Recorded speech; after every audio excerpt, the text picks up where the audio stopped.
direkt me ngjarjet kryesore dhe do bëj një farë përmbledhje unë të gjendjes të tregut lidhur me lajmet dhe ngjarjet kryesore të kësaj javë. Këtu ke një artikull që shpjegon që tregu është rritur, tregu global në përgjithësi është rritur, tregu amerikan sidomos është rritur gati 4% është rritur Nasdaqu, 2% sa është rritur S&P 500. Kjo tregon një farë optimizmi nga tregtarët për një ulje të normat e interesit nëntëdhjetor që filloi që në fillim të javës. Patëm le të themi një mini rally që ka filluar, një rritje të vogël, ka thyer dhe strukturat e duhura që do të mbulojmë te ana teknikale të episodit ton sot.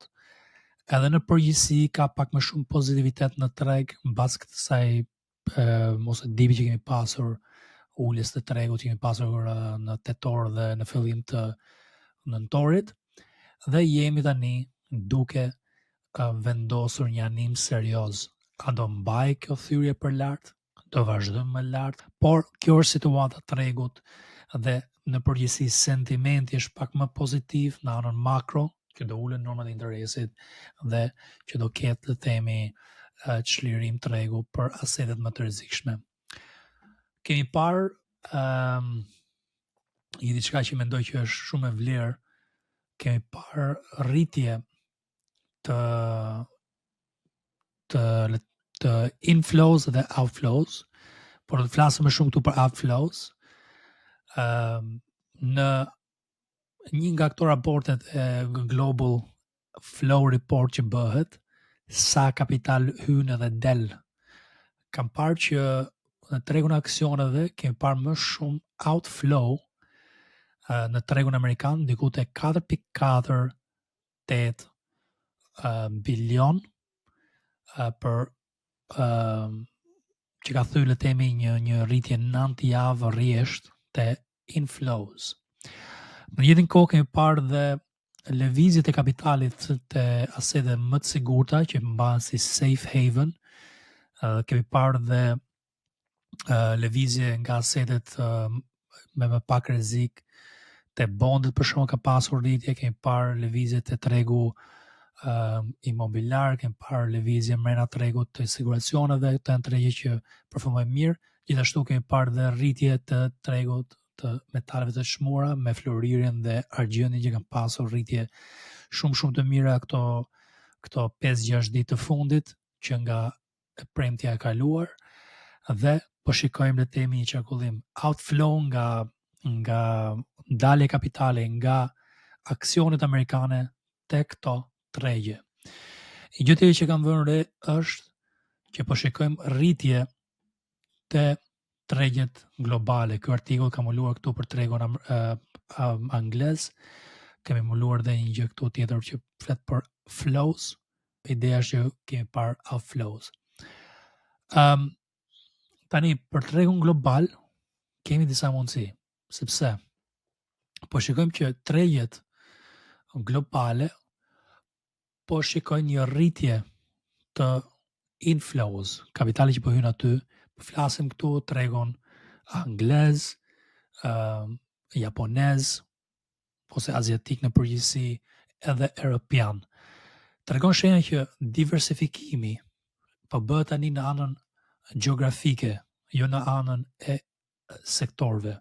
Filloi me sektorët duke u pozicionuar fondet dhe flows te health tech, te teknologjia të shëndetësisë dhe të siguracionit dhe të produktet konsumatore në Amerikë, dhe pastaj ka lëvizur te sektorët e tjera si metalet e çmura që i shpjegova, bondit, dhjetëçar, dhe po fillon tani që të diversifikohet pak te tregjet globale, që mendoj që është një mundësi shumë e mirë që të shikojmë si do ecin tregje si Gjermania, Anglia, Franca dhe tregjet aziatike si Japonia dhe Korea. Korea ka ecur shumë mirë, Japonia ka ecur shumë mirë këto doja 6 muaj të fundit, dhe jemi në situatë që mund të lëvizi kapitali më shumë aty. kemi parë pak volatilitet më shumë nga situata që ndodhi me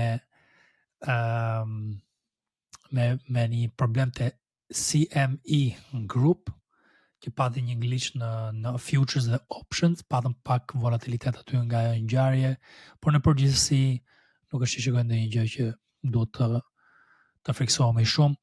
Sektori teknologjik dhe AI, që ka qenë shkaku i një bull run që kemi pasur në tregjet globale në përgjithësi, tregon pak më shumë ngadalësi se sa sektorët e tjera, i bin që vetëm disa aksione kanë hecur në këtë val rritje të ky sektor i AIs dhe teknologjisë. Kemi parë që Nvidia nuk ka pasur rritje, por Intel ka pasur. Kemi parë që shumë kompanitë të tjera që ishin lider nuk janë në rritje për momentin. Tregon që ndoshta nuk është akoma një val serioze i trend të qartë, ndoshta, dhe frika këtu është vlerësimit e këto kompanive, vlera reale e Nvidias, vlera reale e Palantirit, vlera reale e këtyre kompanive, a është e barabartë me vlerën e aksionit që shitet me çmimin aktual. Dhe është bërë një farë mos balancim dhe frika ka hyrë në treg për këtë arsye. Rritja lidhet më shumë me optimizmin e ulëve të numrave të interesit, një çlirim kapitali dhe rritje të kapital të lirë, dhe do të shikojmë tani me kujdes për sektorin e AI dhe teknologjisë që si do performojnë raportimet e të ardhurave të këtyre kompanive në muajt në vazhdim. Dhe do ketë një le të themi rritje të vazhdueshme dhe do ketë probleme me ndërtimin e infrastrukturës të AIs. Këto janë gjëra që duhet të shikojmë me detaje dhe mund të shkaktojnë një black swan event, një shitje të papritur, po që del një lajm negativ që nuk e kemi parashikuar ne si tregtar.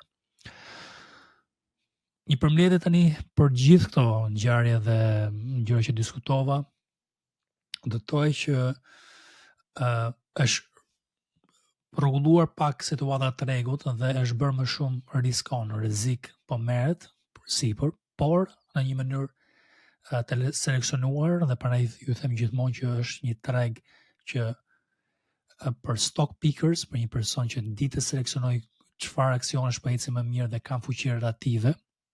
Një gjë kryesore që unë shikoj është fuqia relative në çdo aset, krahasim me tregun e përgjithshëm, dhe po shikojmë këto outflows dhe inflows në sektor të ndryshëm dhe në lëvizje gjeografike si një farë mbrojtje.